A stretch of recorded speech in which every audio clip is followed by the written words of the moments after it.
Oke, bismillahirrahmanirrahim. Assalamualaikum warahmatullahi wabarakatuh. Hari ini kita akan sedikit membedah instrumen evaluasi diri dari Arjuna ya untuk akreditasi jurnal nasional.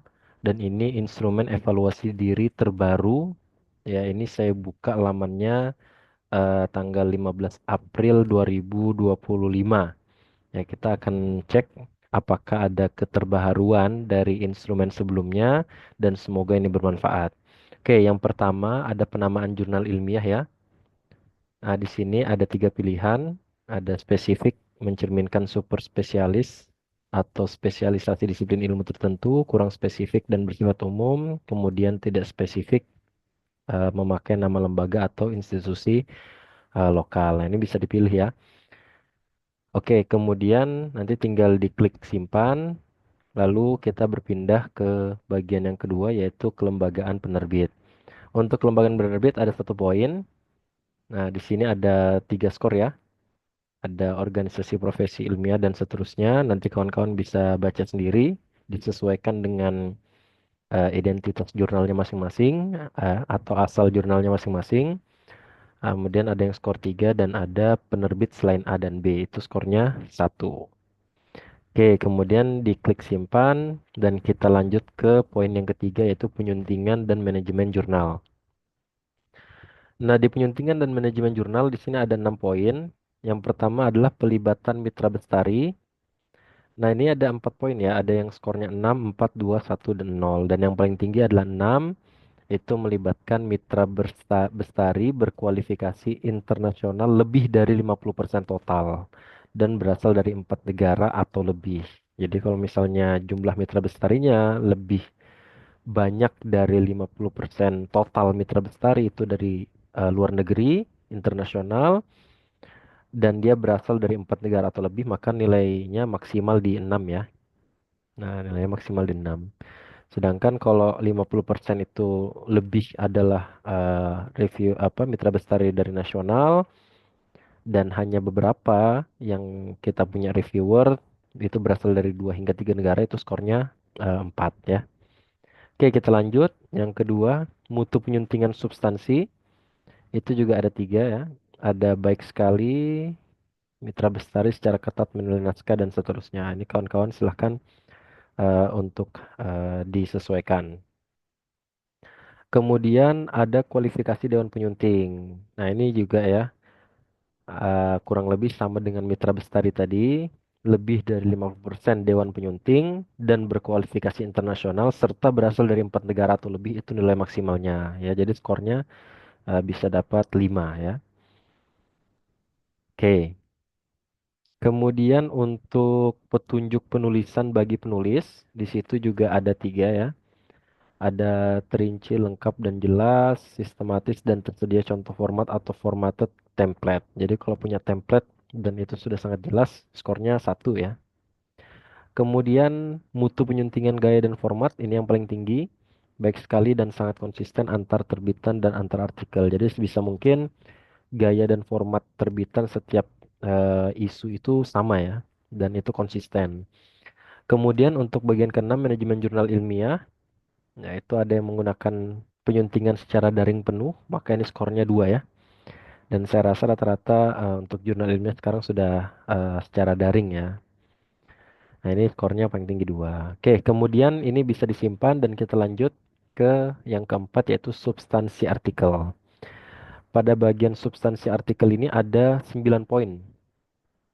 Yang pertama adalah cakupan keilmuan. Nah, ini skor 4 paling tinggi ya.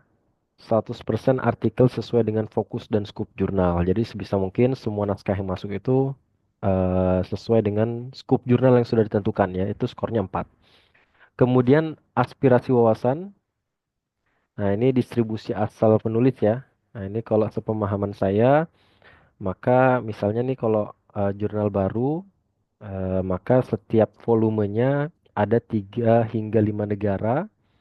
Itu skornya 6 dan maksimalnya 5. Jadi kalau misalnya mengajukan 2 volume, volume 1 ada 5 negara dan volume 2 ada 5 negara, itu kita bisa dapat skor 8. Ini kayaknya terbaru ya, sepengetahuan saya terbaru. Karena di sini ada tulisan rata per tahun. Oke, kita lanjut. Kemudian ada kepioniran ilmiah. Nah, ini juga silahkan disesuaikan dengan kualitas naskah teman-teman atau jurnal teman-teman. Kemudian ada makna sumbangan bagi kemajuan. Nah, ini juga subjektif sekali ya penilaiannya, bisa teman-teman sendiri yang menilai. Kemudian dampak ilmiah ini lebih kepada jumlah citasi, 3 tahun terakhir berapa jumlah citasinya, dan yang paling tinggi adalah lebih dari 30. Ini skornya 8. Oke, kita lanjut. Nisbah sumber acuan primer. Nah, ini acuan primer yang digunakan dalam setiap naskah. Itu ada berapa persen? Silahkan disesuaikan. Kemudian ada kemutakhiran pustaka acuan juga. Silahkan disesuaikan juga. Lalu ada analisis dan sintesis.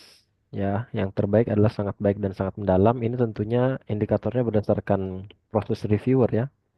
Berdasarkan proses review naskah.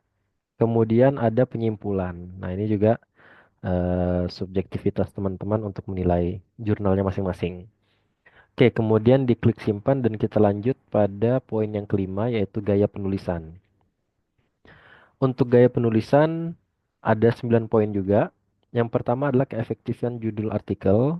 Nah, ini masih sama ya. Silahkan untuk disesuaikan skor paling tinggi, lugas dan informatif.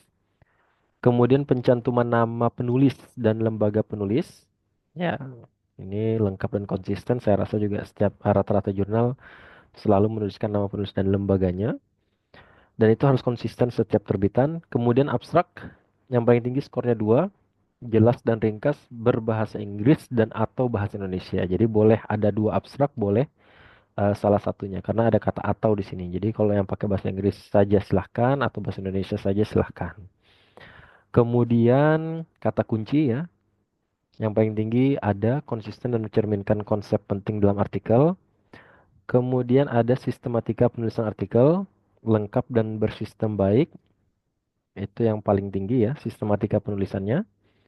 Kemudian pemanfaatan instrumen pendukung. Nah, instrumen penelitiannya informatif dan komplementer itu yang tertinggi. Kemudian sistem pengacuan pustaka dan pengutipannya. Ya, ini menggunakan aplikasi pengutipan standar artinya menggunakan Mendeley atau Zotero ya. Dan itu harus disarankan di dalam OJS sehingga kita bisa mengklaim skor 1. Kemudian penyusunan daftar pustaka juga ya, itu menggunakan pengutipan standar aplikasinya. Kemudian penggunaan istilah dan kebahasaan itu berbahasa Indonesia atau berbahasa resmi PBB yang baik dan benar. Jadi boleh hanya berbahasa Indonesia full itu skornya tetap 2 asalkan dia menggunakan bahasa Indonesia yang baik dan benar ya tentu saja melalui proses proofreading atau berbahasa Inggris atau berbahasa asing full ya. Nah, kemudian diklik simpan dan kita lanjut ke poin ke-6 yaitu penampilan. Penampilan ada 6 ya. Ada 6 poin.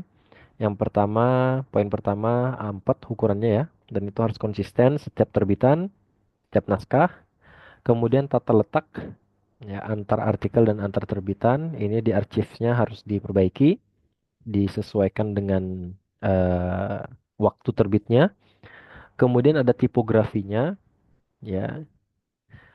Lalu ada resolusi dokumen. Kemudian ada jumlah halaman. Nah, jadi skor tertinggi jika dalam satu volume itu lebih dari 100 halaman, lebih atau sama dengan 100 halaman. Ini per nomor terbitan ya, per volume biasanya. Oke, kemudian desain tampilannya juga harus yang berciri khas dan informatif. Ini terkait dengan tampilan OJS. Oke, kemudian klik simpan dan kita lanjutkan ke poin yang ketujuh yaitu keberkalaan. Nah, untuk keberkalaan ada 4 ya. Yang pertama jadwal penerbitan. Jadi kalau misalnya terbitannya konsisten, tepat waktu, maka kita bisa mengklaim skor 1 tertinggi ya. Kemudian penomoran penerbitan juga harus jelas ya dan bersistem. Penomoran halaman juga berurut dalam satu volume. Jadi kalau misalnya ada 2 isu dalam satu volume, maka isu yang kedua melanjutkan halaman pada isu pertama ya. Nah, ini skornya 1. Kemudian indeks pencariannya. Nah, ini kalau teman-teman sudah ada yang apa namanya masalah megang OJS, sebisa mungkin alat pencariannya itu berfungsi dengan baik ya. Biasanya ada eh, logo kaca pembesar itu ya untuk searching naskah kita, mungkin berdasarkan nama pengarang atau judulnya. Nah, itu harus berfungsi dengan baik. Oke, kemudian diklik simpan dan kita lanjut ke poin terakhir, yaitu penyebar luasan. Yang pertama, jumlah kunjungan unik ke laman. Nah, ini tentu saja yang tertinggi adalah lebih dari 50 kunjungan unik. Ya, ini bisa jadi new visitor ya, per rata per hari untuk jurnal yang terbit. Nah, ini harus lebih dari 50 untuk dapat skor tertinggi. Ini bisa dilihat di stat counternya ya, untuk teman-teman semua melihat di stat counter jurnalnya masing-masing. Kemudian pencantuman di lembaga pengindeks. Nah, ini kalau misalnya ada yang sudah terindeks internasional dan bereputasi, maka bisa dicantumkan skornya. Tapi kalau masih dalam pengindeks nasional, maka skornya 4. Kemudian alamat identitas unik artikel, ini DOI ya. Nah, semua DOI sebisa mungkin sudah aktif pada setiap naskahnya dan kita bisa klaim untuk yang paling tinggi. Kemudian klik simpan. Oke, itu saja. Terima kasih semuanya. Sekian penjelasan instrumen evaluasi diri untuk akreditasi jurnal ilmiah nasional tahun 2025. Terima kasih semua. Assalamualaikum warahmatullahi wabarakatuh.